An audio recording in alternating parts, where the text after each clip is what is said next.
आप जब अपने बच्चे के लिए स्कूल चूज़ करेंगे तो कौन से पॉइंट्स आपके लिए ज़्यादा ज़रूरी रहेंगे। एक और इम्पोर्टेंट पॉइंट, जब आप बच्चे के लिए स्कूल देखने जा रहे हैं तो तब जाइए जब स्कूल 3 साल के। हेलो एवरीवन, मैं हूं संजू और मेरा एक 3 साल का बेटा है जो अभी स्कूल जाने वाला है, इसलिए मैंने बहुत सारी रिसर्च करी है स्कूल के ऊपर और इस वीडियो से डेफिनेटली आपको हेल्प मिलेगी अपने बच्चे के लिए एक बेहतर स्कूल चूज़ करने के लिए। तो चलिए फिर विदाउट वेस्टिंग मच टाइम मैं वीडियो को स्टार्ट करती हूँ। If you are a parent तो मेरा चैनल आपको ज़रूर हेल्प करेगा फ्यूचर में, तो प्लीज़ सब्सक्राइब ज़रूर कर लीजिएगा। तो जो सबसे पहला पॉइंट है वो है स्कूल की दूरी, मतलब कितना दूर है स्कूल आपके घर से। ये पॉइंट मतलब मुझे बहुत सारी मोम्स ने लिखा और मेरे को भी ये बहुत ज़रूरी लगा।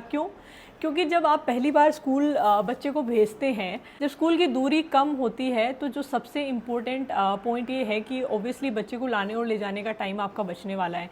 अगर आप ड्रॉप करने वाले हो, आपने स्कूल बस को ऑप्ट नहीं किया है और मान लीजिए आपने स्कूल बस को भी ऑप्ट किया है, तो जो दूसरा इंपॉर्टेंट पॉइंट है कि किसी भी रीज़न की वजह से जब स्कूल से आपको फ़ोन आता है कि आप अपने बच्चे को पिक कर लीजिए क्योंकि पर्टिकुलर XYZ रीजंस की वजह से come and pick your child, तो आपके लिए भी वो आसान होता है स्कूल में पहुंचना। मुझे ऐसा लगता है कि विद इन 1 किलोमीटर अगर आपके बच्चे का स्कूल है तो इट्स बेस्ट। तो सेकेंड पॉइंट जो है वो है safety and hygiene. Safety is the utmost important point. तो सेफ्टी अगर मैं आपको बोलूँ तो आपको क्या चेक करना चाहिए, जो चीज़ें मैंने चेक करी है।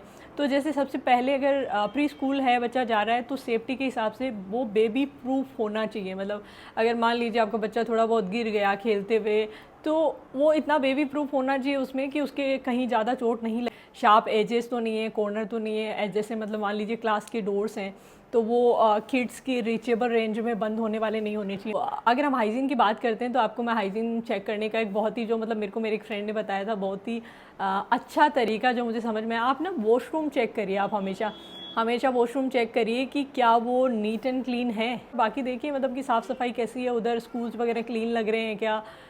तो चलिए बात करते हैं तीसरे पॉइंट की, तो ये है चाइल्ड और टीचर रेशियो। जब भी आप स्कूल देखने जाती हैं तो आप पूछिए कि कितने बच्चों के ऊपर कितने टीचर हैं। जो अभी मुझे समझ में आया कि टीचर के अलावा हेल्पर्स भी होते हैं बच्चों को ध्यान रखने के लिए। 20 बच्चे हैं तो 2 टीचर या 2 हेल्पर है क्या। तो ये रेशियो चेक करिए, मतलब जितना बेटर है, मतलब जितने कम बच्चे हैं और जितने ज़्यादा हेल्पर्स और टीचर्स हैं उतना ही बेटर है। बट कम से कम अगर 20 बच्चे हैं तो देयर शुड बी मिनिमम मतलब होना चाहिए 2 टीचर और 2 हेल्पर होने चाहिए according to me. Pre school वाले बच्चे थोड़े छोटे होते हैं और उनको अटेंशन ज़्यादा लगती है। तो अगर मान लीजिए 25 अराउंड बच्चे हैं और उसमें टीचर्स, एक ही टीचर है, हेल्पर है ही नहीं, तो फिर वो बहुत प्रॉब्लमेटिक हो जाता है वहाँ पे। तो आपको बहुत अच्छे से सोच समझ के ये रेशियो को भी कंसीडर करना पड़ेगा कि आप जहाँ एडमिशन करा रही हैं वो कितने बच्चों के ऊपर कितने टीचर्स रख रहे हैं। तो चौथा पॉइंट है मेरे पास, वो है करिकुलम एंड टीचिंग मेथड्स, या जो भी अप्रोचेज आप बोलोगे। तो मैं आपको सही बोलूँ तो मतलब मेरे को बहुत सिंपल, जब प्री स्कूल में ये पॉइंट समझ में आता है तो उसमें ये होना चाहिए कि एज अप्रोप्रिएट एक्टिविटीज़ होनी चाहिए, फन बेस्ड लर्निंग होनी चाहिए और मतलब स्कूल को ज़्यादा फोकस करना चाहिए बच्चों के ओवरऑल डेवलपमेंट पे। स्कूल्स बच्चों को games, physical, mental and academic सारे पॉइंट्स को कंसीडर करके जब वो एक सिलेबस तैयार करते हैं तो वो ज़्यादा बेटर है। और जो 5th पॉइंट है वो है infrastructure and environment. Okay, infrastructure and environment में आप ये देखेंगे क्लासरूम की साइज़ कितनी है, क्या अगर उन्होंने 20 बच्चे लिए हैं तो 20 बच्चों के लिए वो क्लासरूम बेटर है, और उनका सीटिंग अरेंजमेंट क्या है, तो कंफर्टेबल चेयर्स हैं क्या बच्चों के हिसाब से, वो देख सकते हैं आप। और इंफ्रास्ट्रक्चर में आपको ये भी देखना पड़ेगा कि आउटडोर स्पेस कितना है, और जो वेंटिलेशन है स्कूल में वो कैसा है। तो जो स्कूल है वो पूरी तरह क्या एयर कंडीशन वाला है, मतलब फुली क्लोज्ड है, या फिर उसमें थोड़ा बहुत आउटडोर एरिया है। अगर आउटडोर एरिया है तो श्योरली वो बच्चों को मतलब जो प्ले एरिया है अगर वो आउटडोर टाइप है तो श्योरली वो बच्चों को बाहर लेके जाएंगे, थोड़ा बच्चों को सनलाइट मिलेगा। मतलब पूरा टाइम एक इंडोर में रहना मेरे अकॉर्डिंग इससे बेटर है। अगर कोई स्कूल में अगर बेटर प्ले एरिया है तो आपको वो भी कंसिडर करना चाहिए।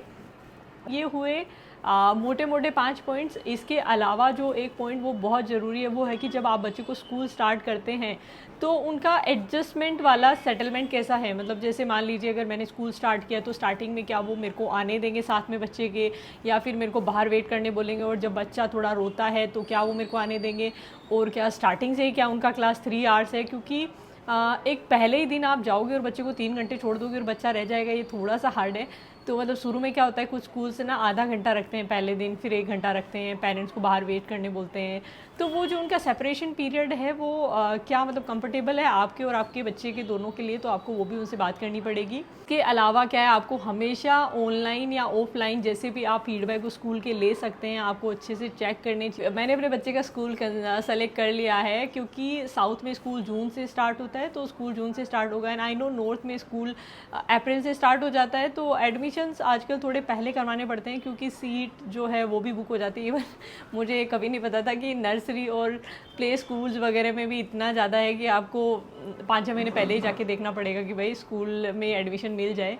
बट मुझे थोड़ा सा ये भी समझ में आया कि वो लोग बैचेज बढ़ा देते हैं कैसे जैसे करके, इतना नहीं है। प्री स्कूल में इतना इशू नहीं मिला मुझे। आगे देखते हैं क्या होता है। एक और इम्पोर्टेंट पॉइंट, जब आप बच्चे के लिए स्कूल देखने जा रहे हैं तो तब जाइए जब स्कूल ओन है। कभी कभी क्या होता है कि हम जब जाते हैं, जब स्कूल मतलब बंद हो चुका है, बच्चे घर जा चुके हैं, हम तब स्कूल में जाते हैं, तो एक आपको ना एक आइडिया नहीं लग पाता है स्कूल के एनवायरनमेंट का उतना ज़्यादा, मतलब कि वो बच्चे को कैसे ट्रीट कर रहे हैं। पूरा तो आपको 2 घंटे में भी नहीं समझ में आएगा, बट एक आइडिया होता है। तो आप तब जाइए जब बच्चे स्कूल में हो, और ना थोड़ा सा बाहर खड़े होकर ऑब्जर्व करिए कि कैसे चल रहा है उनका, मतलब how they are dealing with the kid. सारे पॉइंट्स थे, फाइनली हमने ये सारे पॉइंट्स ऑलमोस्ट, मतलब ठीक है बहुत सारे पूरे तो नहीं सेटिस्फाई हो पाते एक स्कूल में, बट मेजरली सब सेटिस्फाई हो रहे थे, हमने उसको सेलेक्ट किया।